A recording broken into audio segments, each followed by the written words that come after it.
Hi, my name is Luke Wackler. I'm an engineer and I'm here to talk to all of the 15, 16-year-old high school sophomores, even the juniors out there that are tired of getting asked the question, what do you want to be when you grow up? What do you want to do next? What's after high school? I'm here to talk to you about what is out there, what is possible, what do you have coming up next.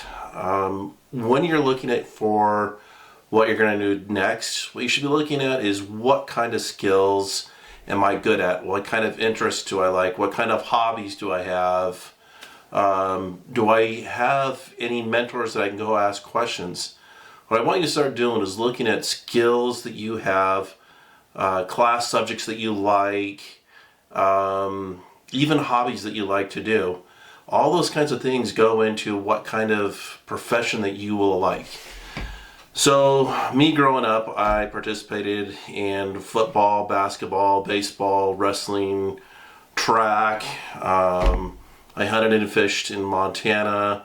I was really good at math, science, and I was kind of looking at either doing, a doctor or becoming an engineer. But one of the things that stuck out to me that kind of got me on my path of becoming an engineer was when I was in 5th grade, we had an engineer who worked on the Space Shuttle program come out and talk to us about what an engineer does. And I thought that was the coolest thing out there. I was like, I want to think about doing that. So here I am, and I'm going to talk to some of the things that shaped my career path, what I wanted to do, and hopefully I give you some good tools so you can go out there and make a decision on what you want to do. Give a good response back to your parents, your teachers about what do you want to do with your life. So let's start looking at some of the careers you can look at. And these don't have to be also about just going to college. In my opinion, there's like 3 categories you can have after high school. You can go into the military, you can go into a trade school or a school that's just a couple of years, or you can go off to college. Now, I was in the military and I went to college, so I'm going to give a little bit of background into each. Another thing that you have to realize is there's a couple of jobs that you know are going to be around today, tomorrow, and throughout your lifetime. When you come into this world, there's going to be a doctor or a hospital or somebody with you. So there's going to be someone in the health field, a dentist, a doctor, a nurse, a heart surgeon, a pediatrician, anything like that. When you die, there's going to be a mortician. So those are the 2 things that you will definitely have in your lifetime. But there's other things you can count on. You have to eat, so there's going to be a farmer, a rancher, someone who's going to be probably making your food. You probably don't grow your own food. Someone's going to have to prepare that food, so you're going to need a cook, most likely, or you can cook your own food. But I'm just saying there's going to be someone that is going to cook your meal for you. Most people, 99%, will grow hair, so there's going to be people that are going to be hairstylists, that kind of work. You're also going to have plumbers. If you eat, you're going to poop, so you're going to have a plumber out there that'll take care of that. If you want a place to live, you're going to need an electrician and someone that does construction work. So all that's going to play into jobs that are always out there. This is 2024, so you're also going to have transportation from A to B, and most likely they'll become out as a mechanic. So you'll also have air transportation, trains, bicycles. So you're going to have someone that's going to be providing you with transportation. So those are the jobs that I think will be staying around a long time. Also, things that go with our society here in the United States, you're going to need engineers.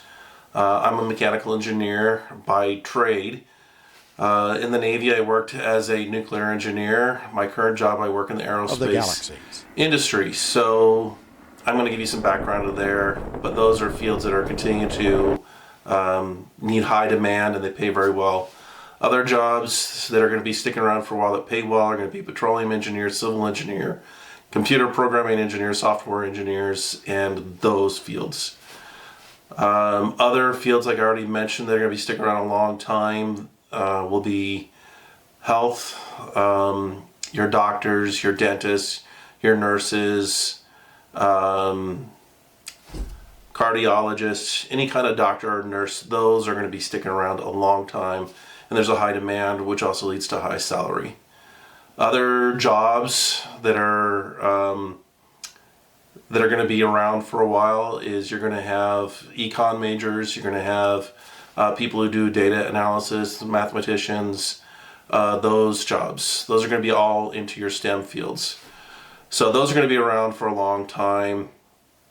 Other non-STEM jobs that are going to be around for a long time that pay well are going to be your pilots, your stewardesses, your flight control people, your transportation. So you're going to have truck drivers, train engineers. You're going to have to move your goods from one spot to another, so those people are going to pay well. And of course, anybody that works the petroleum fields, the oil tankers, oil transportation, any of that kind of stuff. Now, those people, those are all going to STEM fields, and there's also lots of work for liberal arts people, but with a changing dynamic and a lot of AI, a lot of those jobs are going to be kind of going away, and there's going to be low pay. So some of those jobs may no longer require a college degree. So I'll go over some of those things.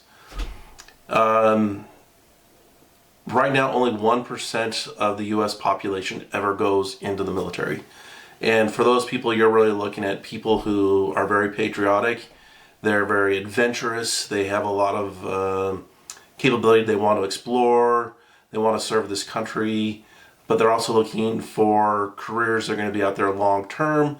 And people are also looking for the benefits the military provides for. I used the GI Bill to go through college. I used my GI benefits to buy this house that I'm currently in. So there are a lot of benefits with going into the military. So when you get to be about 15, 16 years old, you should start looking at what do you want to do.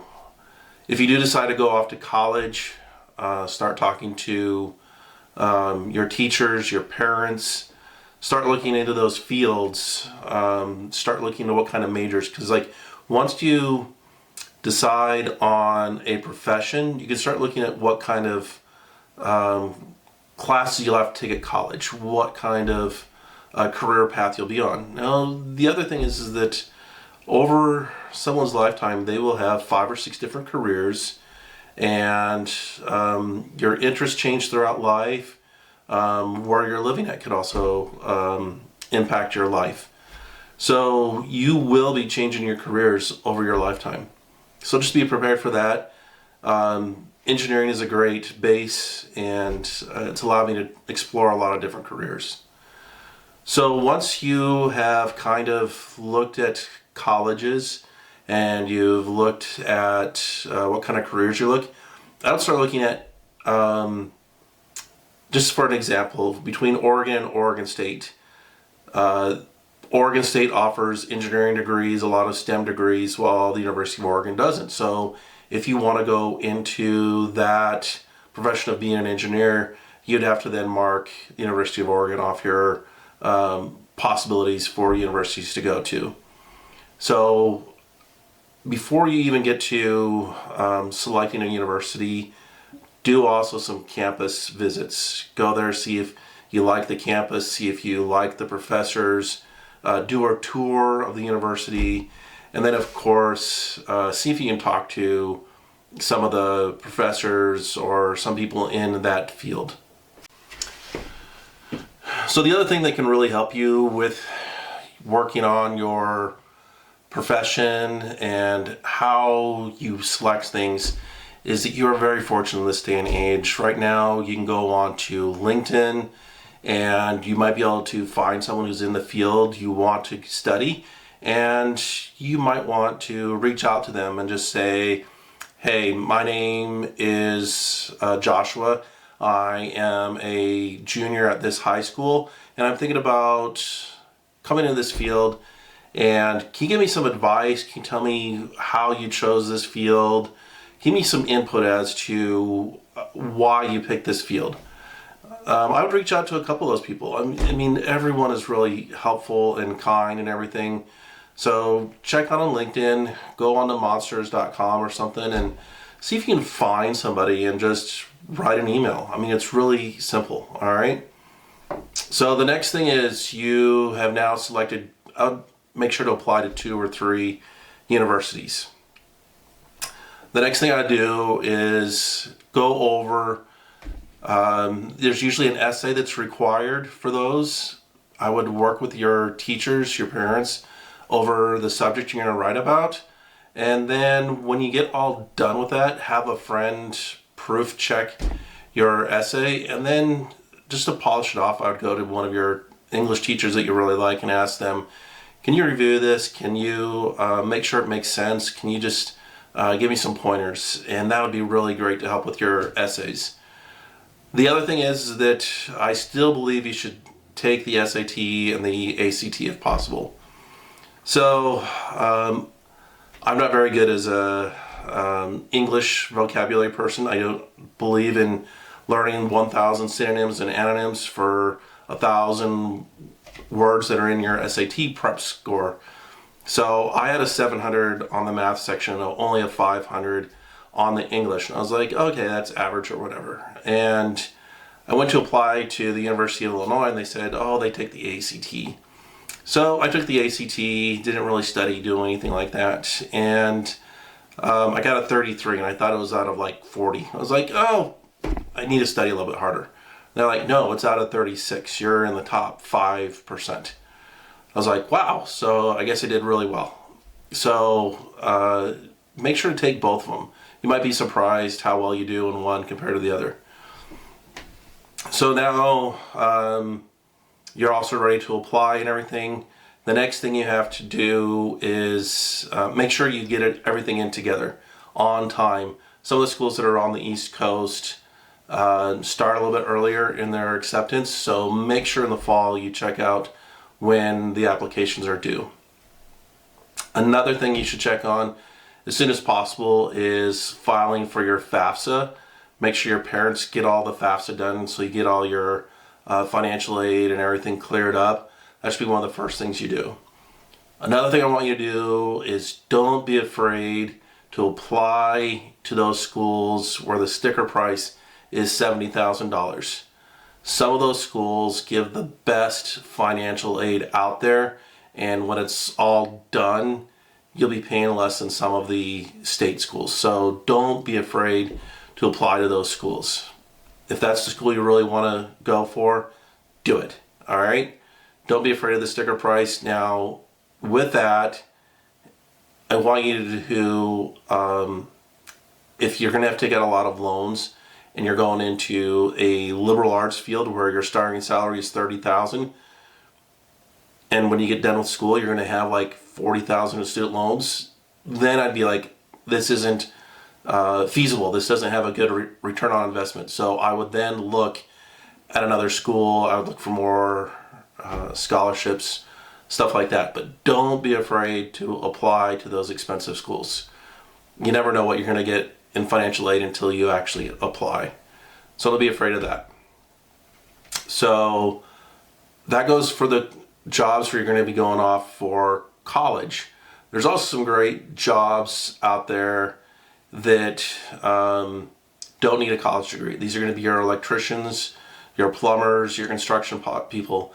You're going to be like in an apprentice program. Now, the great thing about this is when you're in the apprentice program, you can get paid while you're going through an apprentice program. So you can be making $20,000, $30,000 while you're learning, and then when you get certified as like a master or certified for the field, you can be starting off at like $60,000 to $70,000 depending on which city you live in. I think here in LA it's like $60,000. So you'll be making good money by the time you're 21 or something like that. So don't be afraid to go into those trades. They're really great programs.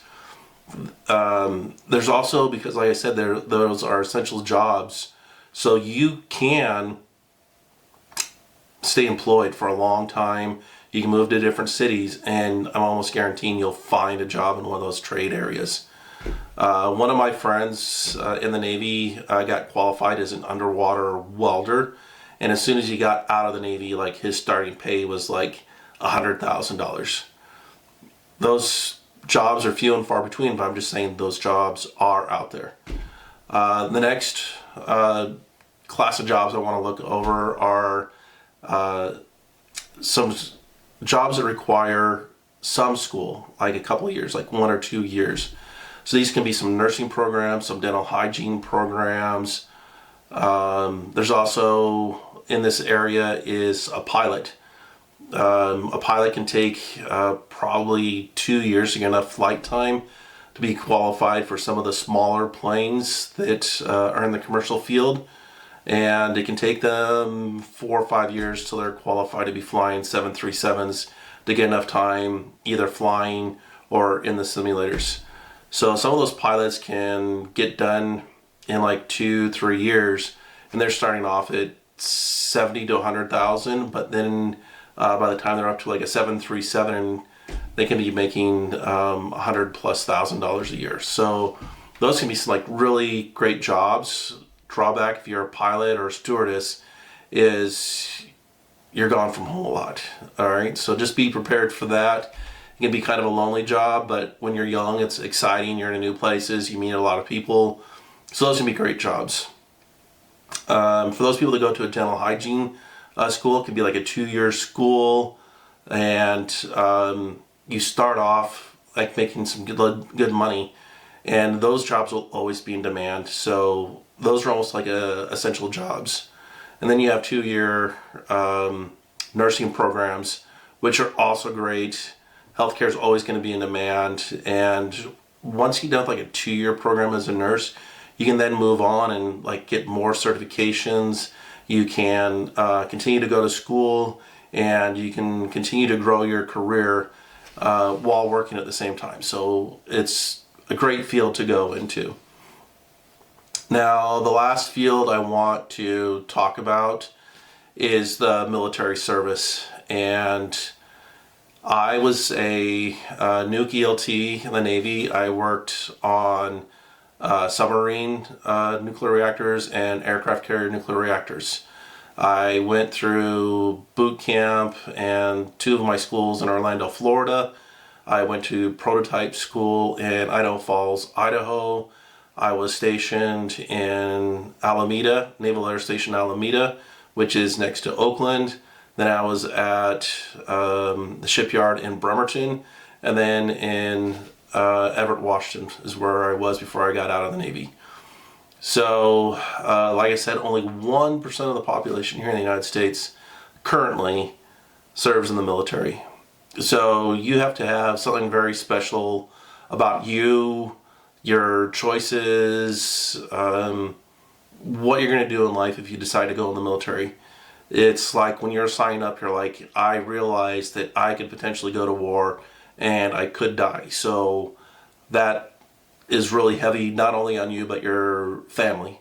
My mom says that she breathed a sigh of relief on my last day in the military, because she was always worried that I would get hurt or die. So realize when you're signing up, it can be a difficult thing for your family, especially if nobody in your family has ever served in the military. So just be prepared for that. What I will say is the Navy does a great job training people. They do a great job making you feel like you're part of the team. They make you feel like you're one. You really have to be one. Everybody has to be on the same page. So you're supposed to think and act as one thing. You're supposed to be ready to sacrifice yourself for your group. And the other thing is, with the military, you have great benefits. Like I said, I used the GI Bill to go through college. I used the GI Bill to buy my first house that I still live in here in California.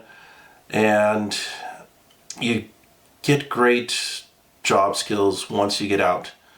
I've been a hiring manager at several places where I've worked, and I will always hire a military vet if they are the ones that have the job skills that I'm looking for. One of the things I look for: do you work well with a team? Do you work well under high pressure? Do you work well under a short deadline? Almost all military people have that because you face difficult jobs, you face challenging times. It's just a difficult job to go through. Now, I also want to give you some basic pay information. So the medium, remember, medium is 50% of the population has a salary below this value, and 50% has a salary above this value. So the medium income for someone with just a high school diploma is about $44,000 in the United States. The median for all salaries in the United States is $57,000. The median salary for someone with a college degree is $72,000 or $73,000 a year. For military, for enlisted, the median salary is right around $50,000 a year. But you have to remember that $50,000 doesn't include a housing allowance. So if you're an E5 or above, or you're married, you'll get a housing allowance, which is tax-free. And depending on where you live, that value can be anywhere from $20,000 to $30,000 a year on average for enlisted people. For officers, the average pay is somewhere around $80,000 a year, and they have a little bit more for a housing allowance. So they could be anywhere from like $20,000 to $40,000 a year for a housing allowance. So those just gives you some kind of salary range you can expect. Now, the other thing I want to give you is the starting medium pay for liberal arts is somewhere around $36,000 a year. The median average salary, or the medium salary for an engineer starting pay in the United States is $65,000 a year. The medium liberal arts pay in the United States is right around $55,000 or $60,000 a year, and the medium salary for an engineer for everybody is closer to $90,000 a year. So it is true that when they say for in your lifetime you'll make $1 million more with a college degree than you will with a high school degree. That is true. It is also true that an engineer will make $3 million more than a high school graduate. So most of that pay difference is due to the STEM fields that'll get you to that $1 million. The medium pay difference between someone with a high school degree and someone with the liberal arts is about $10,000 to $15,000 a year. Over a 30-year lifetime, that would put you at $300,000 to $400,000. All right, so I'm just trying to give you some numbers as to what you can expect for pay, what can you expect for mid-year careers, that kind of stuff. The other thing is for military personnel, you can do 20 years and then you can retire. So imagine if you went into the military because of their pension and everything. At age 18, by age 38, you can retire. Now, most other career fields you cannot. So that's another great advantage going into the military compared to a civilian life. So I will have some videos later on which go into more detail about college majors, what you can expect for courses, what you can expect for costs. I'll have some more videos also having to deal with military service, what I did in the military, what you can expect for boot camp, all those kinds of things. I want to come out here and give you videos that will hopefully help you. And I'll also have some more videos in the future about being an adult. This is all about 18th grade. 18th grade is you're 18 years old. You either graduated from high school or college. You need to be an adult. So I'll also go over subjects like basic car parts, how to buy a car, how to buy a house. These are things that are no longer taught.